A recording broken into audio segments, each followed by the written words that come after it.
నమస్తే, welcome to our channel. నేను మీ Venkatesh. Welcome to our channel. Konda Surekha, మంత్రి కొండా సురేఖ గారి కూతురు సుష్మిత పటేల్ చేసిన వ్యాఖ్యలు ఏ విధంగా దుమారం రేపుతా ఉన్నాయంటే, తెలంగాణ రాష్ట్రంలో పెద్ద ఎత్తున రేవంత్ రెడ్డి తన బల నిరూపణ కార్యక్రమానికి తెరలేపిండు. అయితే ఇక్కడ విషయం ఏంటంటే, ఇప్పటి వరకు కూడా ఏ ఒక్క సీనియర్ నాయకుడు ఇప్పుడు మా మంత్రి పదవుల్లో ఉన్న నాయకులు, సీనియర్ నాయకులు స్పందించకపోవడం విశేషం. విశేషం అంటే ఆశ్చర్యానికి గురి చేస్తూ ఉన్నది.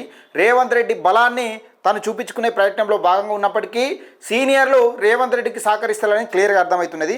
అయితే ఇక్కడ విషయం ఏంటంటే, కొండా సురేఖను మంత్రి పదవి నుంచి తప్పిస్తే ఒక లెక్క, కొండా సురేఖను మంత్రి పదవి నుంచి తప్పిస్తే కొండా సురేఖ గారికి, కొండా ఫ్యామిలీకి ఒరిగింది ఏం లేదు, పోతే పోతుంది మంత్రి పదవి అని వాళ్ళు కీలకంగా లైట్ తీసుకుంటా ఉన్న నేపథ్యం చూస్తూ ఉన్నాం. అయితే ఇక్కడ విషయం ఏంటంటే, కొండా సురేఖను తప్పించి అసలు కొండా సురేఖతోని మంత్రి పదవికి రాజీనామా చేయడమా, లేకపోతే కొండా సురేఖ ప్లేస్లో వేరే టోళ్ళని మంత్రికి తీసుకోవడమా, మంత్రి పదవి ఇవ్వడం అన్నది ఆలోచనలో పడ్డది కాంగ్రెస్ పార్టీ అధిష్టానం. అయితే ఇక్కడ రేవంత్ రెడ్డి ఎలాంటి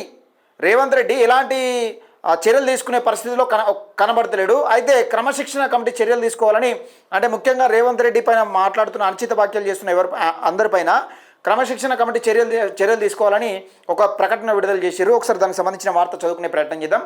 ఇక్కడ విషయం ఏంటంటే, తెలంగాణ రాష్ట్రంలో రేవంత్ రెడ్డి అంటే కాంగ్రెస్ అంటే రేవంత్ రెడ్డి అనే విధంగా ఒకప్పుడు కేసీఆర్ అంటే తెలంగాణ అంటే కేసీఆర్ అనే విధంగా ఏ విధంగానైతే చేసుకున్నాడో అదే దారిలో రేవంత్ రెడ్డి వెళ్తున్నట్టుగా కనబడతా ఉంది. మరి రేవంత్ రెడ్డి బొక్కబోర్లో పడడం ఖాయమనిపిస్తుంది. ఎందుకంటే కొండా సురేఖను తీసేస్తేనేమో బీసీ నాయకులు ఆగ్రహం వ్యక్తం చేసే అవకాశం ఉంటుంది.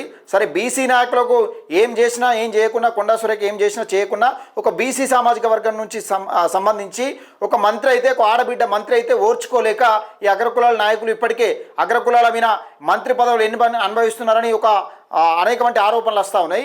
ఈ నేపథ్యంలోనే కొండా సురేఖను తప్పిస్తే మరి ఏ విధంగా ఉంటుంది, కొండా సురేఖను తప్పిస్తే ఏ విధంగా ఉంటుంది అన్నది దీన్ని ఆలోచనలో పడ్డది రేవంత్ సర్కార్. అయితే ఒక విషయం తీసుకునే ప్రయత్నం చేద్దాం. కొండా సురేఖను తప్పించండి, క్రమశిక్షణ కమిటీ కొండా సురేఖను మంత్రి పదవి నుంచి తప్పించాలని క్రమశిక్షణ కమిటీ అభిప్రాయపడ్డదట. ఈ క్రమశిక్షణ కమిటీ అభిప్రాయపడుతున్నదట. ఇక్కడ విషయం ఏంటంటే, అభిప్రాయపడడం ఏంది, తీసేసే దమ్ముందా? అసలు కొండా సురేఖను మంత్రి పదవి నుంచి తీసేసే దమ్మున్నదా? కొండా సురేఖ ఎప్పుడు కూడా బెండ్ అవుతలేదు. కొండా ఫ్యామిలీ ముఖ్యంగా రేవంత్ రెడ్డికి బెండ్ అవుతలేరు. ఎక్కడ కూడా కొండా ఫ్యామిలీ రేవంత్ రెడ్డికి ఎక్కడ కూడా బెండ్ అవుతలేరు. కానీ కొండా సురేఖను తప్పించాలా అద్దా అని సందిగ్ధంలో ఉన్నారు. ఇక్కడ ఒక పక్క తప్పిస్తే ముందడిపోతే గొయ్యి, వెనకపోతే నొయ్యి అన్నట్టు రేవంత్ రెడ్డికి సవాల్గా మారింది. అయితే అభిప్రాయపడింది. గతంలోనే హెచ్చరించిన ఆమె వైఖరి మారలేదని స్పష్టం చేస్తున్నారట. గతంలో హెచ్చరించినప్పటికీ కొండా సురేఖ ఎక్కడ లైట్ తీసుకున్న మంత్రి పదవి అయినా కానీ సరే, రేవంత్ రెడ్డి ఇండైరెక్ట్గా రేవంత్ రెడ్డి ఒక విధంగా చెప్పాలంటే వీళ్ళను పొమ్మన లేక పొగబెట్టినట్టుగా ఒక అస్త్రాలు ఇడుస్తూ ఉన్నారు. అస్త్రాలు ఇడవడంలో భాగంగానే దాదాపు 2.5 సంవత్సరాలు ఉండగా ఒక ఎమ్మెల్యే సీట్ ఎట్లా కేటాయిస్తాను, ఎలక్షన్లు ఒక 1 ఇయర్ ఉండగానో లేకపోతే 6 నెలలు ఉండగానో నేను చేస్తా, ఈ టికెట్ వచ్చేదాకా కూడా కన్ఫర్మ్ ఉండదు. కాంగ్రెస్ పార్టీలో టికెట్ ఇచ్చేదాకా కూడా కన్ఫర్మ్ ఉండదు. అలాంటిది 2.5 సంవత్సరాలు ఉండగా నువ్వు ఎమ్మెల్యే అభ్యర్థిని ఎట్లా కేటాయిస్తావు రేవంత్ రెడ్డి?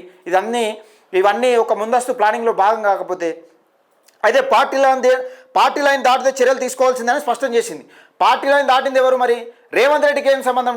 ఇప్పుడు టికెట్ల కేటాయింపులో సీఎం డైరెక్ట్గా ప్రకటిస్తారు ఎక్కడన్నా? ఇంకా ఎన్నికలు కూడా లేవు ఇప్పట్లో. మరి పీసీసీ ఎందుకు, ఇవన్నీ ఎందుకు, అధిష్టానం ఎందుకు? ఇప్పుడు మీకు కాంగ్రెస్ ప్రభుత్వం, కాంగ్రెస్లో ఉన్న అధిష్టానం ఎందుకు? మరి ప్రతిదానికి ఢిల్లీ కోడ్ ఎందుకు? మీకు మీరే కేటాయించుకున్నాక ఢిల్లీ కోడ్ ఎందుకు? మరి ఇక్కడనే కేటాయించురి. రేవంత్ రెడ్డి 119 నియోజకవర్గాలు ఉంటాయి, 119 నియోజకవర్గాలకు సంబంధించి నువ్వే కేటాయించు. మరి అయితే కాంగ్రెస్లో క్రమశిక్షణ ముఖ్యమని, చర్యలు తీసుకోకపోతే పార్టీకి నష్టమని తేల్చి చెప్పింది. అటు చిన్నారెడ్డి ప్లానింగ్ కమిషన్ నుంచి తప్పించాలని సూచించింది. అయితే ఆ నివేదికను పీసీసీకి చీఫ్కు సమర్పించిందని ఒక వార్తను అయితే చూస్తాను. ఇక్కడ విషయం ఏంటంటే, ఇదంతా కాదు, రేవంత్ రెడ్డికి ఎవరెవరైతే అపోజిట్గా మాట్లాడుతున్నారో వాళ్ళను తప్పించే ప్రయత్నం చేస్తూ ఉన్నారు, వాళ్ళను అణగదొక్కే ప్రయత్నం చేస్తూ ఉన్నారు. రేవంత్ రెడ్డికి అనుకూలంగా ఉండాలి, మీరు వ్యతిరేకంగా మాట్లాడితే తిరుగుబాటు మొదలైతే మిమ్మల్ని పార్టీ నుంచి పార్టీలో ఉంచి అణగదొక్క వ్యవడతానికి ఒక సందేశాన్ని అయితే రేవంత్ రెడ్డి కమిటీ అయితే ఇచ్చే ప్రయత్నం చేస్తూ ఉన్నారు. కానీ ఇప్పటి వరకు కూడా పెద్ద ఎత్తున సీనియర్ నాయకులు ఎవరు కూడా స్పందించకపోవడం రేవంత్ రెడ్డికి ఒక విధంగా చెప్పాలంటే బలం తక్కువైందని చెప్పుకోవచ్చు. కొండా సురేఖను తీయరా అనేది విషయం పక్కకెడితే, కొండా సురేఖ ఈ మంత్రి పదవి గురించి పెద్ద ఎత్తున ఆశలు పెట్టుకొని నిజంగా ఏం పెద్ద ఇలా వచ్చిందిలే పోయిందిలే అని పెద్ద ఈ మంత్రి పదవి నాకే ఉండాలని పెద్ద ఎక్కడ కూడా పట్టించుకున్నట్టు దాఖలాలు కనబడతలేవు. కానీ రేవంత్ రెడ్డి తీసేసే ధైర్యం సరిపోతలేదు రేవంత్ రెడ్డికి. రేవంత్ రెడ్డికి బీసీ నాయకురాలను, ముఖ్యంగా ఒక మహిళ అటు రెండు సామాజిక వర్గాలు, ఇటు మున్నూరు కాపు సామాజిక, కొండా మురళి మున్నూరు కాపు సామాజిక వర్గం, కొండా సురేఖ పద్మశాలి సామాజిక వర్గం నుంచి రెండు బలమైన సామాజిక వర్గాల నుంచి ఎదురు దెబ్బ దాకే అవకాశం ఉన్నదని వెనుక ముందు ఆలోచిస్తాను. కక్కలేక మింగలేక కాంగ్రెస్ ప్రభుత్వం, ముఖ్యంగా రేవంత్ రెడ్డి వెనుకడుగు వేస్తున్నట్టుగా కనబడుతూ ఉంది. దయచేసి మిత్రులారా, మరి కొండా సురేఖ, కొండా సుష్మిత వాక్యాలపైన మీ అభిప్రాయం ఏందనేది కూడా మీ కామెంట్ సెక్షన్లో తెలియజేయండి. మన ఛానల్ని సబ్స్క్రైబ్ చేసుకోండి, లైక్ చేయండి, షేర్ చేయండి.